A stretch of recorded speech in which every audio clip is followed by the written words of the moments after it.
så många broar.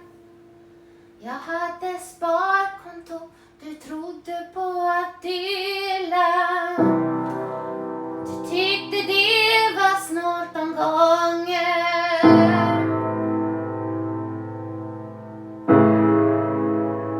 Jag inte betalade för dig. Du hade inget, jag hade mer. Jag började skämmas över det. Det var alltid synd om dig. Din barndom hade varit så skev. Du var kärleksfull och hatig som vartannat. Efter ett tag började jag tro på att det glömde var väl fel. And in this case,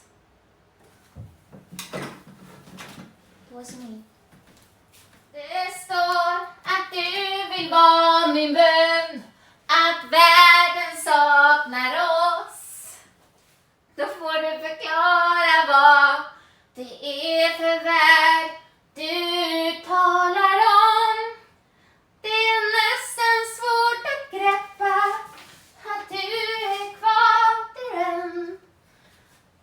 Du kommer nog aldrig förstå att du var värd, nej, kommer alltid.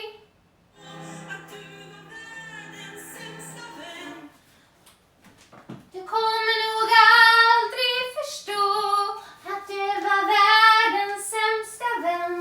Jag ser smil som en gammal varg, mina sinnen utav dig domineras av strid. Jag tycker inte alls om dig. Det kommer aldrig mer till liv. Jag har sedan länge sedan gjort mitt val.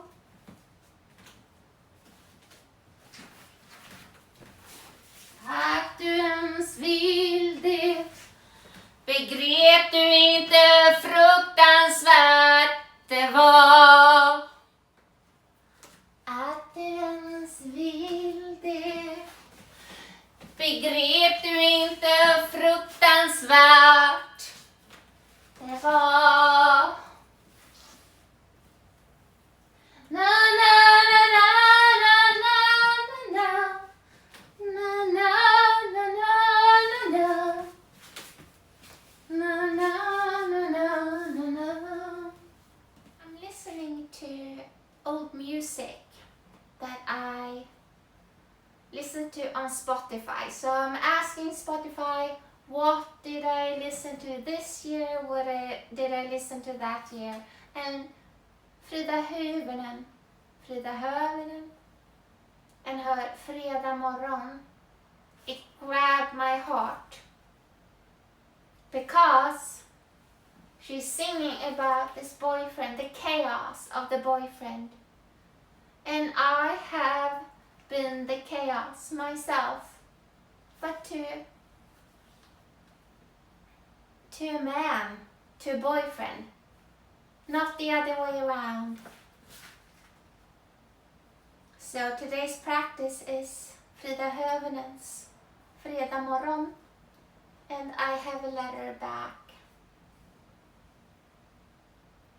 Tro, hopp, kärlek. New York, December, January. 1.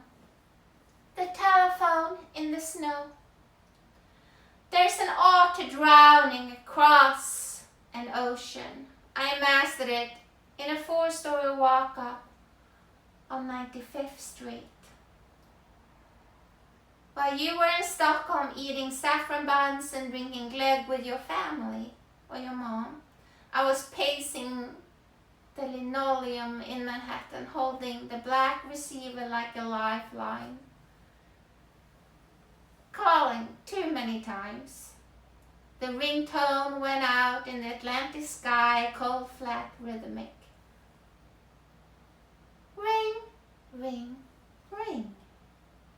My mind was a minefield. But back then then, I didn't have a word for it.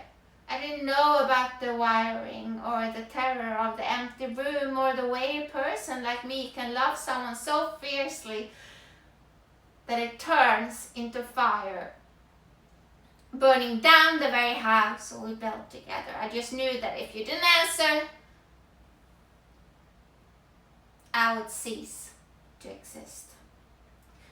So I cried into the receiver. I made my panic your problem. I made my sickness the weather in your room 7,000 miles away. The gift and the blade. When you came back home in January, the New York slush was grey and hard as iron. Sat across from me, you didn't yell, you didn't smash a glass, you were just exhausted. The quiet, whole kind of tired that comes from loving someone who bleeds on everything they touch. You reached into your pocket and pulled out a small velvet box. Inside was a thin gold chain. 3 little charms dangling side by side across the anchor, the heart. Through Hopp, Kärlek. And with the very same hands that fastened the gold around my wrist, you closed the door. I love you, you said. And I cannot stay. It was the most merciful killing I've ever known. The letter.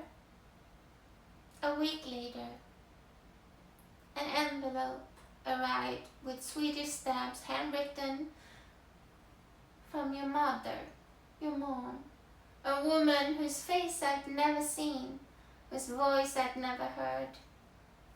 She didn't write with anger. She wrote grief. She wrote to tell me how deeply Malcolm had cared for me. How his eyes shone when he first spoke my name.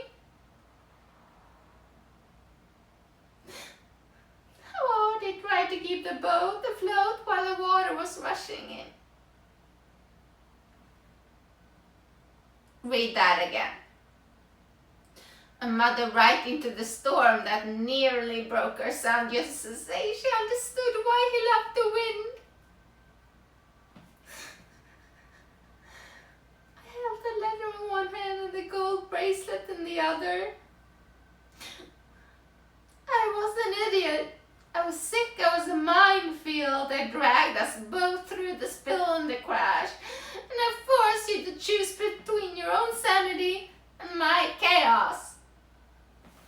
Years later, it took years to find a name for the fire. Borderline. It isn't an excuse. It doesn't sweep the broken glass off the floor. It doesn't undo the phone calls, the panic, or the bridge I burned with my own hands. But at least now, I know why the vessel broke. Frida sings about the man who ruined her world, asking what kind of world he lives in now. She sings from the kitchen table with her cold coffee, glad to be free. And she's right to be free. Just like you were right to leave me with a gold bracelet and a broken heart. I don't call you anymore, Malcolm, or email you. I don't write to ask if he misses us. I just wear the gold anchor when the ocean gets rough, and I thank